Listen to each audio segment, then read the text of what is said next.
When God says enough, no prayer, no apology, and no tears can reverse what's been sealed in judgment. Let that sink in. For some this will sound harsh, but for the chosen ones who've endured betrayal wrapped in smiles and attacks disguised as concern, it's divine justice finally arriving like a long overdue thunderstorm. Here's a fact that should make you sit up. Over 70% of psychological abusers never think they're wrong, even when caught. That means most of your enemies weren't planning to change. They were just planning to hide it better. God saw that. And contrary to the feel-good fairy tales we've been fed, not everyone gets a last-minute rescue scene. Some enemies aren't in their villain era. They are villains, unrepentant, entitled, and deeply committed to their darkness. So this isn't just another keep smiling through the pain pep talk. This is a divine court session. The verdict is in, and spoiler alert, your enemies will not be saved. And don't worry, God's not asking you to love them into healing anymore. You tried, you prayed, you fasted.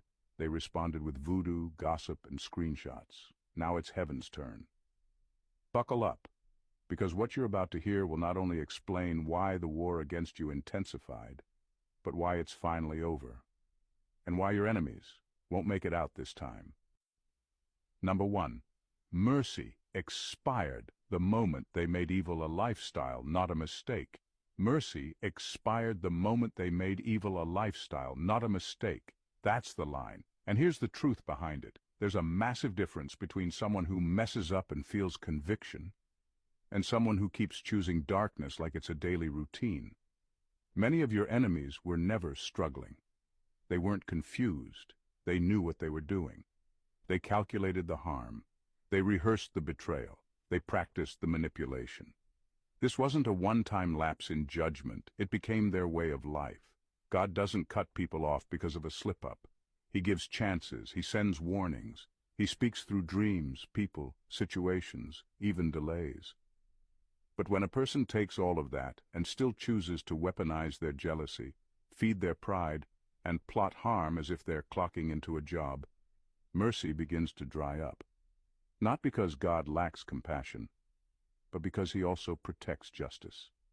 Some people used your grace, your patience, and even your forgiveness as proof that they could keep doing what they were doing and get away with it. They mistook your boundaries for bluffing. They took your kindness for weakness. And most dangerously, they mistook God's silence as permission. But God isn't a doormat. He is long-suffering, but not forever suffering. When evil becomes habitual, when someone hardens their heart after being exposed to truth again and again, heaven responds differently. At that point, we're not talking about a sinner. We're talking about someone who chose rebellion as an identity. And when someone aligns themselves with darkness willingly, they step outside the reach of grace and into the realm of judgment. It's not that God couldn't save them. It's that they didn't want to be saved. They wanted to keep winning by wickedness. But the game is over now, and God is not extending the clock. Enough was enough, and mercy has a finish line. They crossed it. Number 2, they didn't fight you. They fought God's assignment on you. They didn't fight you. They fought God's assignment on you. That's where they messed up. A lot of people came against you thinking it was just you they were targeting. They thought they were gossiping about a person, blocking a promotion, sabotaging a relationship, or trying to make you look small. But they didn't understand the weight of what was on your life. You weren't just a human trying to get by. You were walking around carrying divine orders. You were sent, positioned, and chosen. The war wasn't personal, it was spiritual. They just didn't recognize the rank you carried. The problem is, when someone fights a chosen one, they're not just messing with a person. They're interfering with a plan from heaven. And God doesn't take that lightly. He may let it slide for a while to expose hearts and give people a chance to turn. But eventually, he steps in. Not because you're fragile, but because his purpose is too valuable to be tampered with. That's why their attacks didn't just irritate you. They delayed destiny. They blocked what heaven was trying to build through you. And for that, God holds them accountable.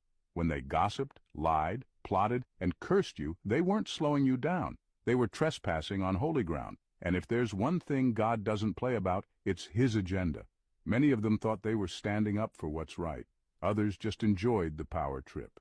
But none of them stopped to ask, Who sent this person? What if I'm opposing someone heaven is backing? That failure to discern costs them everything.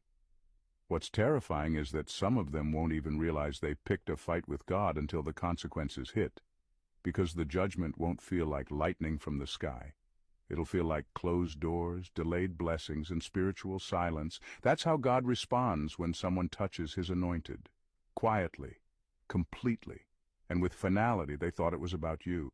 But they were resisting the very thing God wanted to release through you. And now, heaven's not negotiating. The verdict is sealed.